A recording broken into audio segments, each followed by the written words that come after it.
اور سلمان صاحب یہی نئے صوبوں کا یا انتظامی یونٹس یا کچھ بھی کہہ لیجیے اس کو لے کے اسی نظام اور اسی پارلیمان کے تحت بھی یہ ممکن ہے، یا آپ کہیں گے نہیں صاحب اس پارلیمان کو تو اصلی ہی نہیں مانتے، ہم تو سمجھتے ہیں کہ ہمارا حق حکمرانی چھین کے کسی اور کو بٹھا دیا گیا ہے، تو یہ بحث اچھی ہے، سب کچھ ہے، لیکن اس متعلق جو بھی ہوگا وہ اگلی پارلیمان میں ہوگا، یا نہیں ایسا بھی نہیں ہے، راستہ نکالا جا سکتا ہے؟ دیکھیے سب باتیں ہو سکتی ہیں، لیکن کلیدی نقطہ یہ ہے کہ آپ کو عمران خان کو اس مکالمے میں شامل کرنا ہوگا۔ آخری جو رائے ہے، جو رائے میں سمجھتا ہوں حاوی ہوگی، وہ ان کی رائے ہے، اور یہ ضروری ہے کہ ان کو موقع ملے اپنے رفقا کے ساتھ بیٹھنے کا، معاملات جہاں پہنچ گئے ہیں ان معاملات کو دیکھنا۔ ظاہر ہے 8-9 مہینے وہ قید تنہائی میں رہے ہیں، ان کو بہت سی باتوں کے حوالے سے اطلاع دینا ضروری ہے تاکہ فیصلہ ہو سکے اور ہم آگے بڑھ سکیں۔ اس نظام میں جو جمود ہے اس کی ایک بڑی وجہ یہ ہے کہ آپ نے ایک سیاسی عمل پہ قدغن لگائی، آپ نے ملک کی سب سے اہم سیاسی جماعت کو باہر رکھنے کی کوشش کی، سب سے اہم سیاسی لیڈر کو باہر رکھنے کی کوشش کی، اور اس کے نتیجے میں آج افراتفری ہے۔ اب ضرورت ہے کہ ہم سب بیٹھیں، اپنی انا سے اوپر ہو کر پاکستان کے لیے سوچیں۔ اور آپ کو یہ لگتا ہے رائے کی بنیاد پر، معلومات کی بنیاد پر یا تجزیے کی بنیاد پر کہ جو مقتدرہ ہے ان کی بھی سوچ کچھ نہ کچھ بدلی ہے تو ہمیں یہ نیا ایک تھوڑا سا مختلف منظرنامہ نظر آ رہا ہے، یا آپ کے خیال میں نہیں، وہاں سے تو پورا زور لگایا گیا کہ یہ سب کچھ نہ ہو، لیکن ہر چیز ان کی خواہش کے مطابق تو نہیں ہو سکتی، تو اس لیے ہو گیا ہے بس یہ سب؟ دیکھیں اطلاع تو نہیں ہے، لیکن کچھ اندازہ ہی لگایا جاتا ہے نا۔ جو عدالتی فیصلہ ہے اس کو تو میں عدالتی فیصلہ ہی کہوں گا، لیکن اس کے ارد گرد جو کچھ گفتگو ہمیں نظر آ رہی ہے سیاسی حلقوں میں، صحافتی حلقوں میں، امکان نظر آتا ہے کہ ہوا میں کچھ تبدیلی آئے۔ اللہ کرے ایسا ہو، مثبت تبدیلی آئے، ہوا میں تازگی پیدا ہو اور ہم آگے بڑھ سکیں۔ لیکن یہ بالکل ایک بہت اہم ترین لمحہ ہے ہماری ملکی تاریخ کا، یہاں سے ہم مزید کھائیوں کی جانب بڑھ سکتے ہیں، تاریکیوں کی جانب بڑھ سکتے ہیں، یا ہم ایک نئے دور کا آغاز کر سکتے ہیں جس میں سچائی ہو، ہم آہنگی ہو۔ بلوچستان کے حوالے سے ہمیں سب کو مل کر بیٹھ کے سوچنا ہے، خیبر پختونخوا کے حوالے سے سندھی عوام کے کیا جذبات ہیں، پنجاب میں کیا صورتحال ہے، جو آزاد کشمیر میں خون بہا ہے، ان سب چیزوں کے بارے میں ہمیں سوچنا ہے۔ گلگت بلتستان میں جو ہوا، جس طرح الیکشن کرائے گئے، تو جہاں بھی آپ دیکھیں معاملات اچھے نہیں ہیں۔ جو کچھ بھی ان 3.5-4 سالوں میں ہوا ہے اس نے ملک کو مضبوط نہیں کیا، اگرچہ ہماری ہیں کامیابیاں عسکری سطح پہ، بین الاقوامی سطح پہ، لیکن ملک کے اندر کے جو معاملات ہیں وہاں ابتری آئی ہے۔ تو اب وقت ہے کہ ہم بیٹھیں اور ملک کے اندر کے جو حالات ہیں، جو اندرونی حالات ہیں، روزگار کے حوالے سے ہوں،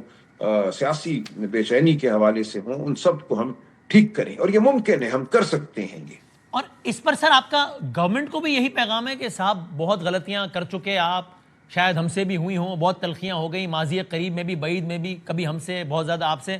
اب مل کے آگے چلیں، یا آپ کا پیغام الگ ہے؟ اس سوال کا تناظر یہ ہے کہ وزیر اطلاعات واحد صوبہ جہاں پی ٹی آئی کی حکومت ہے، ان کے جو آفیشیل سپوکس پرسن وزیر اطلاع، انہوں نے ہمارے پروگرام میں کہا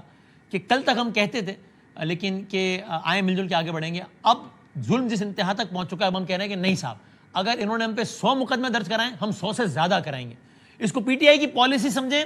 یا نوجوان کا جوش خطابت؟ میں کہوں گا جوش خطابت، میری بات ہوئی ہے ان سے، یہ پی ٹی آئی کی پالیسی نہیں ہے، لیکن دیکھیں ان کا جو جوش خطابت ہے یا غصہ ہے وہ بھی ایک حوالے سے جائز ہے، جو کچھ ہوا ہے نہیں ہونا چاہیے تھا، لیکن پی ٹی آئی کوئی انتقام کی سیاست نہیں کرے گی، ہم کوئی ماورائے قانون بات نہیں کریں گے کبھی بھی، ہم شرافت کی سیاست کرنا چاہتے ہیں، ہم قانون کو ایک آلے کے طور پر استعمال نہیں کرنا چاہتے، ہمارا یہی پیغام ہے۔ لیکن سب سے پہلے عمران خان صاحب کے ساتھ بیٹھنا اور ایک گفتگو جو ہے اس کا آغاز ہونا بہت ضروری ہے۔ یہ جب تک نہیں ہوگا باقی تمام باتیں جو ہیں وہ ہوا میں معلق رہیں گی، تو ضروری ہے کہ اب ہم خان صاحب کو شامل کریں اس مکالمے میں تاکہ وہ ہدایت بھی دیں اور ملک جو ہے آگے بڑھ سکے۔ اور سر اسی اسنا میں ظاہر ہے 16 کو اگلی سماعت ہے، 27 کو اگلا بڑا مظاہرہ ہے جو کہ پی ٹی آئی نے جس کا اعلان کر رکھا ہے، کیا وہ واحد صورت ہے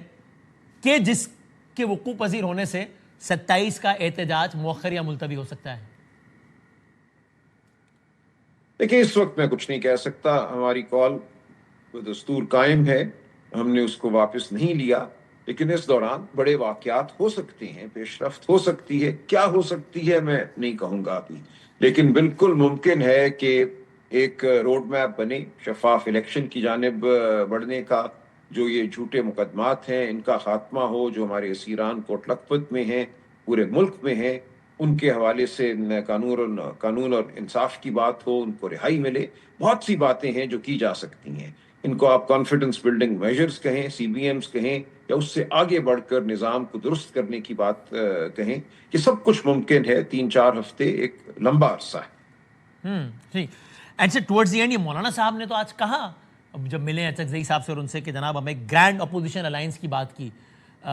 یعنی ممکن ہے کہ آنے والے دنوں میں احتجاجی سیاست میں بھی پی ٹی آئی اور جے یو آئی ایف ساتھ ساتھ ہو, یا یہ احتجاج پارلیمانی سیاست کی حد تک مشترکہ احتجاج ہوگا؟